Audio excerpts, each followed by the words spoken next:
Hind focus news में आपका स्वागत है। नजर डालते हैं आज की खबरों पर। यूक्रेन के राष्ट्रपति व्लादिमीर जेलेंस्की ने पीएम मोदी से की बात। रूस ने सुरक्षा परिषद में भारत के रुख को सराहा। भारत ने चीन और यूएई की तरह संयुक्त राष्ट्र परिषद में निंदा प्रस्ताव के दौरान मतदान नहीं किया था, जबकि 11 सदस्यों ने रूस के खिलाफ वोटिंग की थी। रूस ने सुरक्षा परिषद में भारत के रुख की सराहना की है। प्रधानमंत्री मोदी की इससे पहले रूस के राष्ट्रपति व्लादिमीर पुतिन से बातचीत हो चुकी है। रूस में घमासान के बीच यूक्रेन के राष्ट्रपति ने प्रधानमंत्री नरेंद्र मोदी से बातचीत की। यूक्रेन में पीएम के इस कदम को बहुत महत्वपूर्ण माना जा रहा है। यूक्रेन के प्रेसिडेंट जेलेंस्की ने शनिवार को ट्वीट कर पीएम मोदी से बातचीत की जानकारी दी। रूस द्वारा यूएन में भारत के कदम की सराहना के बाद आए बयान में उन्होंने कहा, मैंने पीएम मोदी से राजनीतिक समर्थन मांगा।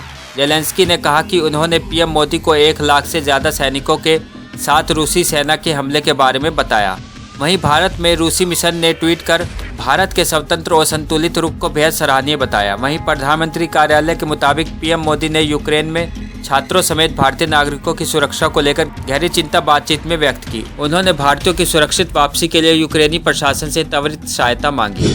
यूक्रेनी सैनिक ने खुद को बम से उड़ाकर रूसी मंसूबों पर फेरा पानी, सेना ने बताया हीरो। रूसी टैंकों को रोकने के लिए इस सैनिक के बलिदान की अब यूक्रेनी सेना द्वारा खूब तारीफ की जा रही है। इस सैनिक को वहां की सरकार की ओर से एक हीरो के तौर पर पेश किया जा रहा है।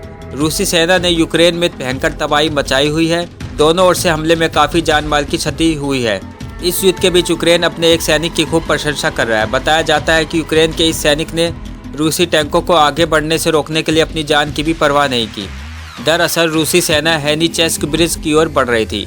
इस सैनिक की तैनाती इसी ब्रिज पर की गई थी। जब इस सैनिक को रूसी सेना को रोकने का कोई उपाय सूझता नहीं दिखा तो उसने इस ब्रिज को ही उड़ाने का फैसला किया, लेकिन समय बहुत कम था। इसको देखते हुए सैनिक विटाली सकाकुन वोलोडिमोरोचिव ने खुद को उड़ा लिया और ब्रिज को नष्ट कर दिया। इस वजह से रूसी सेना के हेनिचेस्क ब्रिज से जाने के मंसूबों पर पानी फिर गया।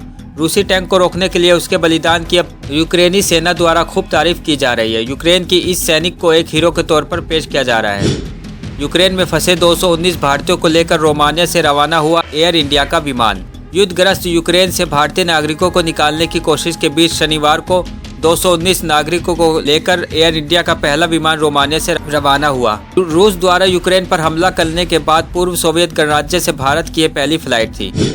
अयोध्या में हनुमानगढ़ी के दर्शन करने पहुंचे अखिलेश यादव, बोले जनता समाजवादियों के साथ। अखिलेश यादव ने कहा कि बहुत दिन बाद हनुमानगढ़ी आया हूं, मुझे लगता है इस बार भगवान की कृपा है और जो लोग कहते हैं कण कण में राम है, इस बार जनता समाजवादियों के साथ है। यूपी चुनाव के चलते प्रचार में जुटे समाजवादी पार्टी के अध्यक्ष अखिलेश यादव शुक्रवार को रामनगरी अयोध्या पहुंचे और हनुमानगढ़ी के दर्शन किए।